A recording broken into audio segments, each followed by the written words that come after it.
नमस्कार, मी बाबा बेलापूरकर. आपण पाहत आहात एकजूट महाराष्ट्र न्यूज. आपण आज येथे ग्रामपंचायत कार्यालय सौंदर्य येथे आलेलो आहोत. वंचित बहुजन आघाडीचे प्रदेश महासचिव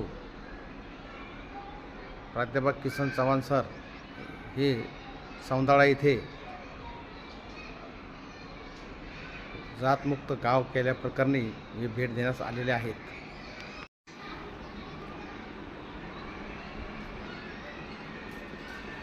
नेवासा तालुक्यातील सौंदळा येथे वंचित बहुजन आघाडीचे कार्यकर्ते आणि पदाधिकारी तसेच प्रदेश महासचिव प्राध्यापक किसन चव्हाण हे सौंदळा येथे सदिच्छा भेट देण्याकरता आलेले आहेत. मानव हा धर्म, माणुसकी ही जात. सौंदळा भारतातलं पहिलं जातमुक्त गाव म्हणून ते इथं आलेले आहेत. सर, आपलं नाव काय? सरपंच आहेत. सरपंच शरद आरगडे.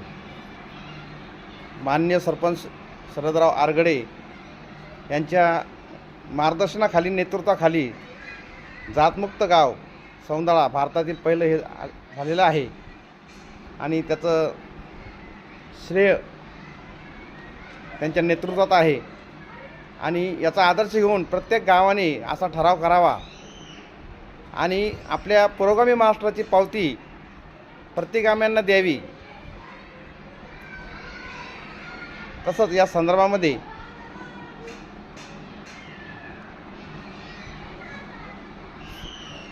किसन चव्हाण सर इथे आलेले आहेत.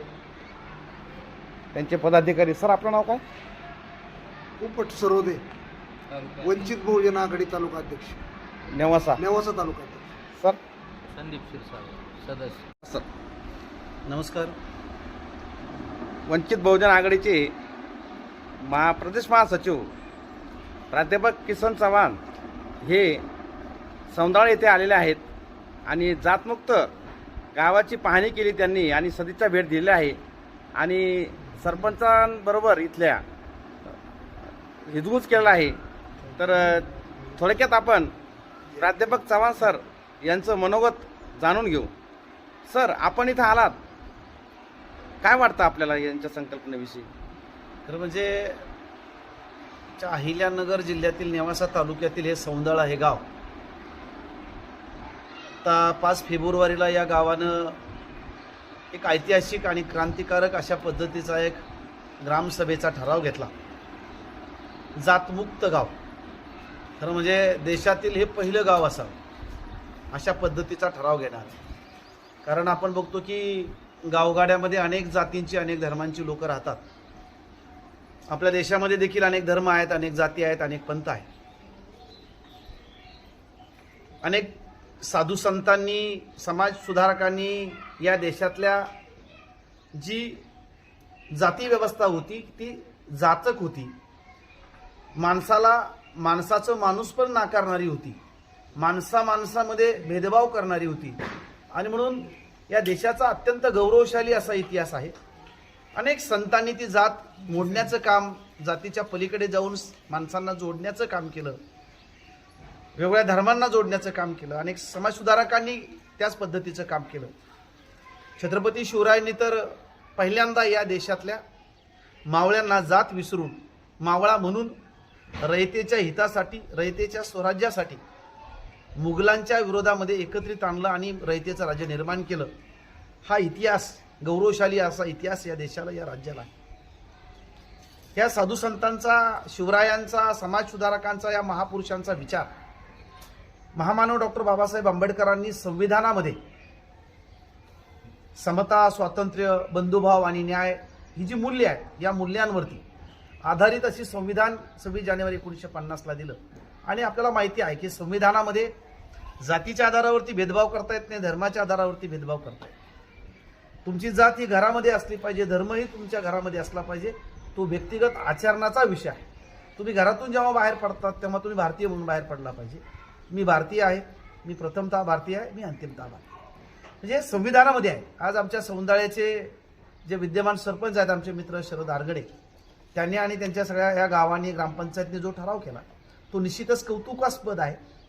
परंतु कायद्यामध्ये ते सगळं असताना देखील अशा पद्धतीचा गावाला ठराव करावा लागतो हे दुर्दैव आहे. कारण वातावरण तसं आहे. त्यांनी आता त्यांच्या मनोगतातनं सांगितलं की शेजारी रोग आलेला जातीवादाचा, धर्मवादाचा, जातीय द्वेषाचा, धर्मद्वेषाचा तो रोग आलेला आहे. तो रोग आमच्या गावापर्यंत येऊ नये.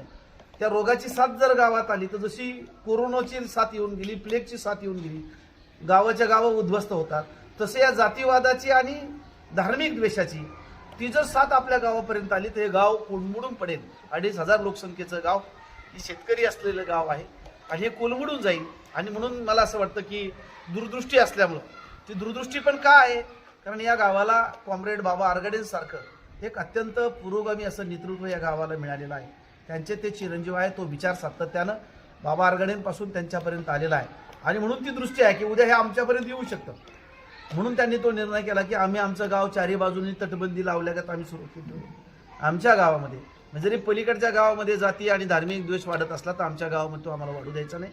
कारण येणाऱ्या भविष्यामध्ये येणाऱ्या पिढ्यांसाठी ते चांगलं नाही आहे. कारण माणूस माणसापासून लांब चाललेला आहे. अलीकडच्या काळामध्ये आरक्षणाचं वातावरण असेल हे अधिक भयावह होत चाललेलं आपण रोज बघतोय सगळं.